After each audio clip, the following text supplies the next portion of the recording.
인유한 위원장이 대사면을 언급하면서 대통합을 추진을 하고 있지만 윤석열 대통령도 보수층 끌어안기 행보를 좀 보이고 있습니다. 당선인 시절 첫 지방 행성지가 경북 안동이었는데요. 1년 반 만에 경북 안동을 다시 찾았습니다. 영상 보고 이야기 나누시죠. 다시 찾아주시는데 감사를 드리며 우리 큰 박수로 환영해 주십니다. 귀한 자리에서 대통령께서 아주 소중한 말씀을 우리 유림들에게 하시겠습니다. 대선 후보 시절하고 당선되면 제일 먼저 찾아뵙겠다고 약속을 드려서 당선되자마자 작년 4월에 또 안동에서 유림 어르신들을 찾아뵙고 국가를 운영하는데 아주 좋은 말씀을 들었습니다. 늘 하여튼 제게 든든한 힘이 돼 주셔서 감사드립니다. 저희 문중과도 아주 깊은 인연을 맺어왔기 때문에 유성룡 선생의 이 병산 서원에 오니까 고향이 온 것 같고 마음이 아주 편안합니다. 그 유림의 정신이라고 하는 것이 저는 전통을 존중하고 책임을 다하는 자세라고 저는 생각을 합니다.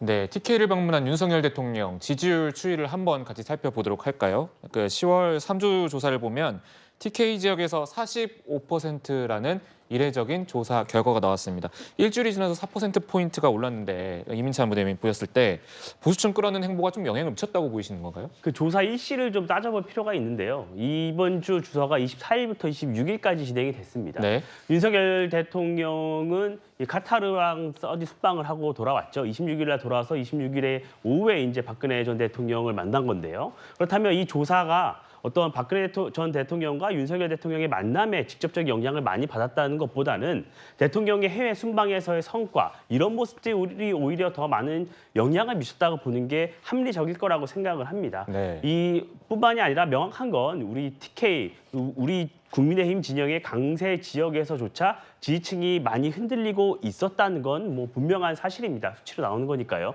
그럼에도 불구하고 윤석열 대통령의 해외 수방 성과뿐만이 아니라 여러 그 이후에 보여줬던 행보들이 거듭될수록 다시 결집하고 있는 모습을 보이고 있다. 이렇게 보면 될 것 같습니다. 네, 지금 보면요. 인요한 혁신위를 중심으로 당은 조금 중도 외연 확장 행보를 보이고 있고 또 이 윤 대통령은 보수 결집 행보를 보이고 있거든요. 이 투트랙 전략이라고 봐야 되는 겁니까? 그렇습니다. 지금 국민의힘뿐만 아니라 이제 여권 전체는 강서구청장 이 참패가 좀 약이 돼가고 있는 것 같습니다.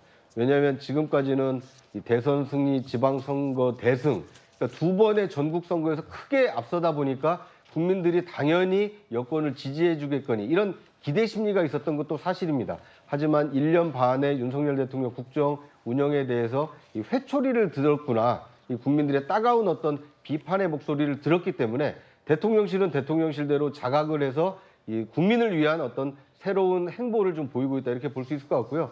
국민의힘의 경우에도 당연히 과거 대선에서 지지해줬던 국민이 우리를 지지해주지 않는구나.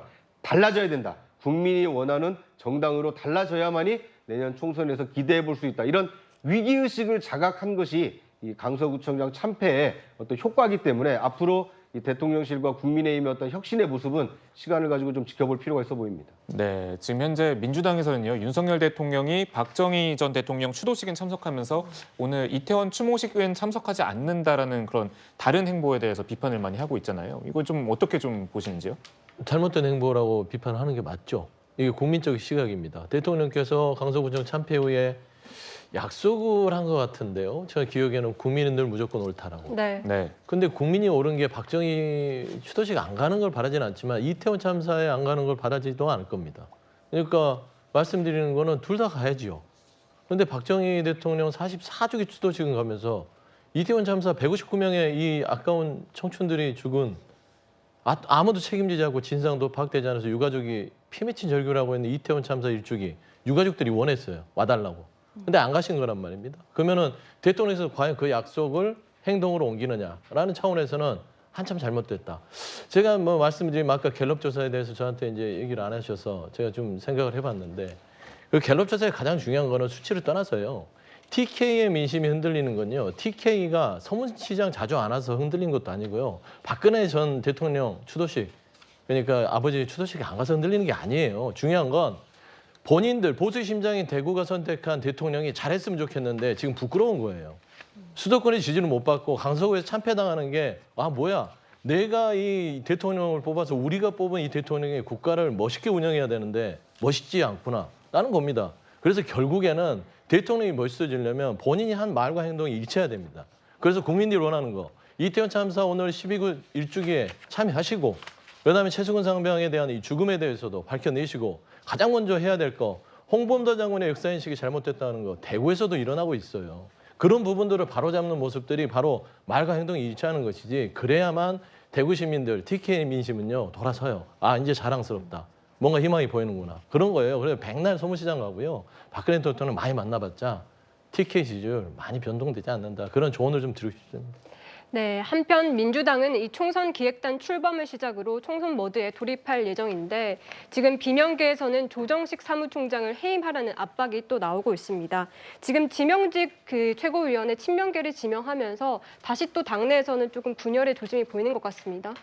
사실 지명직 최고위원은 박정현 전 대덕구청장이 이제 임명이 됐고요. 또 하나 중요한 자리가 있었습니다. 정책위 의장 자리였는데요. 그 자리에는 비명계 그리고 호남 출신의 이계호 의원도 임명이 됐습니다.